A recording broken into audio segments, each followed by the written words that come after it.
All right, 7 facts that personal trainers won't tell you about lifting weights. Number 5 is a little bit counterintuitive, and number 7 is borderline sinister.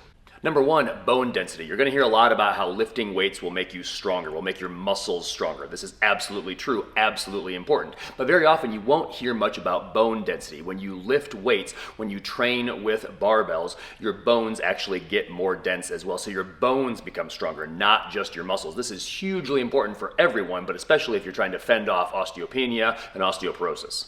Number 2, your connective tissues also become stronger. So lifting weights is real good for your connective tissues. And in this case, I'm specifically talking about your tendons and your ligaments. So not only do your bones become stronger, and of course your muscles become stronger, but your tendons and ligaments become stronger as well. So you're talking stronger muscles, stronger bones, stronger tendons and ligaments. You become a more durable person. Not just stronger, but actually more durable. Number 3, balance. Lifting weights, specifically training with barbells, is really good for your balance because not only do you become stronger, right? So let's say you take someone who is, I'm just making up numbers here, 85 years old, and you take them and they're very weak in the beginning and they get stronger over time, and climbing up a flight of stairs used to be exhausting because every single step took so much of their energy because it took so much of their effort because they were very weak to begin with, all right? So they get to the top of that flight of stairs and now they're exhausted, right? So now they are a fall risk. Every step that they take from here on out, they have a chance, an increased chance of falling simply because they were tired, simply because they were weak. But you take that same person and you make them stronger, right? You double their squat, you double their deadlift. We do this all the time. And now every step that they take is much, much easier. So by the time that they get to the top of this flight of stairs, and we hear this from people who we coach on a regular basis who have started off, when they're elderly, that when they get to the top of that flight of the stairs, it is no longer exhausting. They are not tired. They're able to move around just fine. They are no longer a fall risk. And let's also think of this, right? Everybody gets out of balance at times. We all trip, whether we're young, whether we're old, we all trip. The question is, if you do trip, can you put that foot down fast enough to save yourself? Can you put that foot down with enough force to prevent yourself from falling? So not only can you stay in balance, but when you get out of balance, are you strong enough to take that step? And that step requires quite a bit of force to get yourself back into balance and prevent yourself from falling. Number 4, silly breathing stuff. Sometimes, a lot of times, this information has somewhat gone away, but you will still hear this from a lot of people. You'll hear this whole, okay, breathe in on the way down, breathe out on the way up, right? So you're supposed to, like, if you're bench pressing, you go, okay, don't do that. When you're going to breathe, when you're lifting, and this is true for any hard physical endeavor, right? Like you get up against a stuck car is usually the example that I give, all right? So a car is stuck and your body knows what to do without you even thinking about it. You get up against that stuck car and you get ready to push and you take a breath and you do exactly what you're supposed to do. You want to do the same thing when you're lifting weights as well. So you want to just take a breath when you're about to start the rep. Let's just talk about the bench press. You're going to take a breath at the top of the rep. You're going to hold that breath all the way down, all the way back up until it's locked out, and then you're going to release your breath before you take another one. That's how you're going to breathe. You're going to hold your breath against what is called a closed glottis. You don't have to know what a closed glottis is, but it simply means that you're going to hold your breath kind of in the back of your throat. If you're still not sure how to do it, just say the word hic, hic, and hold the CK sound. That will do a very good job. So you should be able to do it whether or not your mouth is open or closed, but if you're not sure if you're doing it correctly, try to do it with your mouth open, and if you can hold your breath that way, then you know that you're doing it correctly.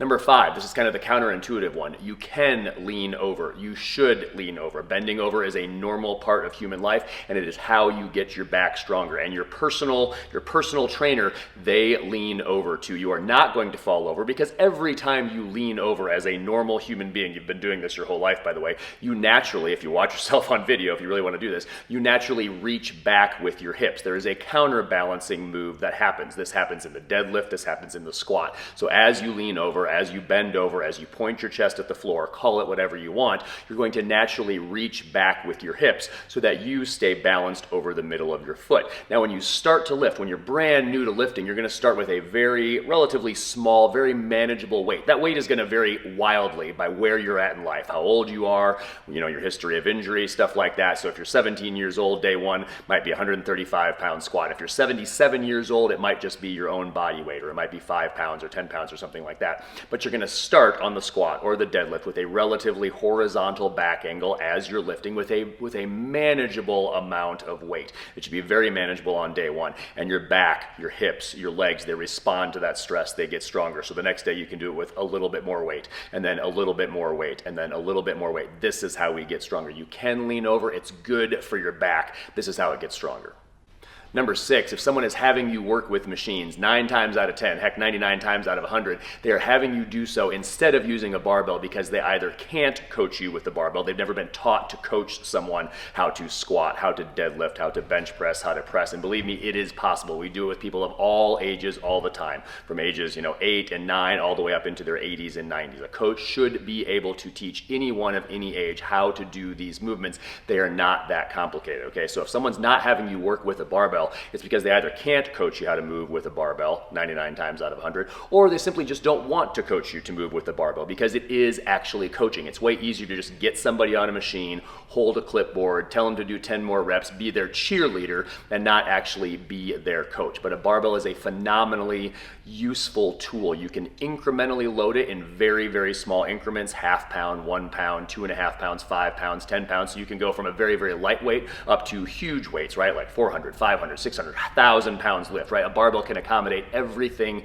in between, and it can make manageable jumps the entire time. And unlike most machines, there are some that can do this, but most machines do a very, very poor job of loading your bones. In other words, applying a productive stress to your skeleton so your bones actually get stronger as well. A barbell, where you're talking about a squat or a deadlift, again, starting at a very manageable amount, but a barbell does a really good job of this. So you go back to this, fending off osteopenia, osteoporosis, that type of stuff. A barbell, 9 times out of 10, better tool than a machine.